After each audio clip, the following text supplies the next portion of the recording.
In the times we live in some ways it feels like the world is as connected as it ever has been through communications technology and social media. In other ways, it feels like the world is as disconnected as it's ever been, with restrictions on travel and disruptions to companies' global supply chains. In this video, I'm going to talk about how the global pandemic is affecting global strategy, and also things that companies should be doing right now to deal with the pandemic, as well as how to plan for a post-coronavirus future. Companies should be focused in three main areas with respect to their global strategy right now: the globalization of production, the globalization of people, and the globalization of ideas. With respect to production, the global pandemic has certainly exposed the risks that come with a globally dispersed value chain. These risks were exacerbated even before the pandemic started with the US-China trade war, which was leading some companies to start to decouple from China and move key aspects of their value chain elsewhere. Some people have predicted that the pandemic could result in companies moving their production back home from overseas. But in normal times, when the pandemic isn't occurring, in many cases this will add unnecessary costs and redundancies. My prediction for what companies will be doing and should be doing right now is to think about how they can move some of their global strategies into more regional strategies.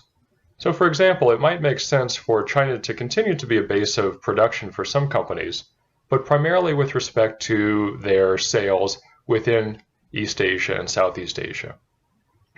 Production may be moved, for example, to Mexico and other parts of the Americas for sales in the US. You might see the move of production to Africa or Eastern Europe for sales in Western Europe. Companies will need to start considering how their production should be moved closer to wherever their base of sales is. With respect to the globalization of people, companies have dealt with many challenges in dealing with a global workforce during the pandemic. One major thing that companies have had to deal with is the fact that different countries have taken different approaches that have had a big impact on what companies should do with their employees. So for example, in Europe, a number of countries have deployed policies that have basically subsidized labor, and so companies have kept workers on, even when business activities have slowed. The US has focused more on bolstering unemployment insurance, which has led to a lot of layoffs, but it's also led to an understanding that there will be some kind of safety net for people who are let go. In developing countries, however, in many cases there is no safety net. There are no provisions, and so when a company lays people off, a lot of times this has led to some popular anger and disruption, because for many people this was their only source of income. And so companies will need to figure out on a regional basis how should they manage their workforce. It could change and differ depending on where they are. As a result, I would expect going forward that companies will focus a lot on developing different strategies for dealing with labor issues. In line with the regional strategies that I mentioned earlier, there could be some significant differences in terms of how companies manage their workforce in different locations.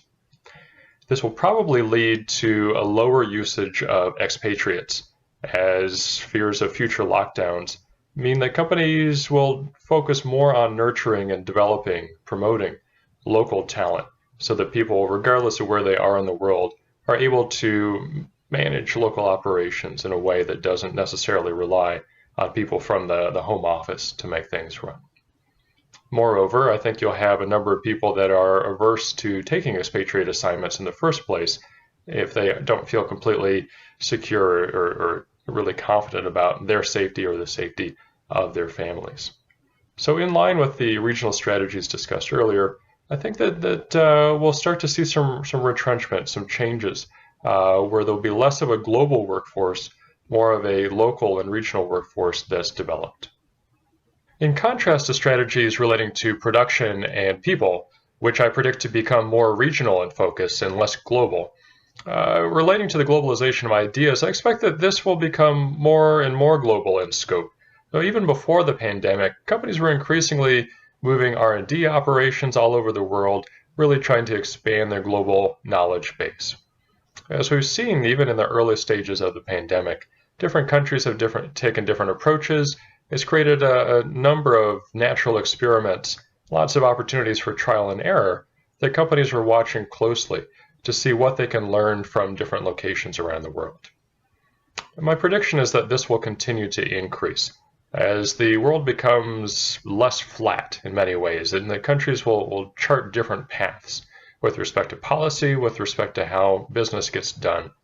I expect that companies will take advantage of this by continuing to keep their ear on the ground all over the world, by moving R&D to different locations and really learning and innovating from different places around the world, rather than just restricting innovation activities at home. In conclusion, I expect the pandemic to result in the reversal of some trends that had been occurring in companies' global strategies. As companies move away from a truly globally dispersed value chain towards more regional value chains and moving some aspects of production back home. With respect to their workforce, I expect many companies to also develop more regional strategies and work on developing local talent rather than just relying on expatriates from the home office.